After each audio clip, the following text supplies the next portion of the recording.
Good morning mga kaibigan. Ito ang aking tanim na blueberry. Ayan. Tingnan nyo, nalalagas din yung dahon niya pag winter. Pero unti-unti nang sumibol. Tingnan nyo. Ayan, tingnan nyo. Ang unang lumabas ay hindi dahon, kundi yan, nakikita nyo, bulaklak. Bulaklak siya. Ayan. Ayan. Pero wala pa siyang dahon.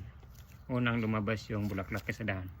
At kung mapapansin nyo, nilagay ko siya sa malaking pot. Ayan. Ayan, malaking pot. Kasi bakit? Kasi ang blueberry, kailangan niya ng acidic soil.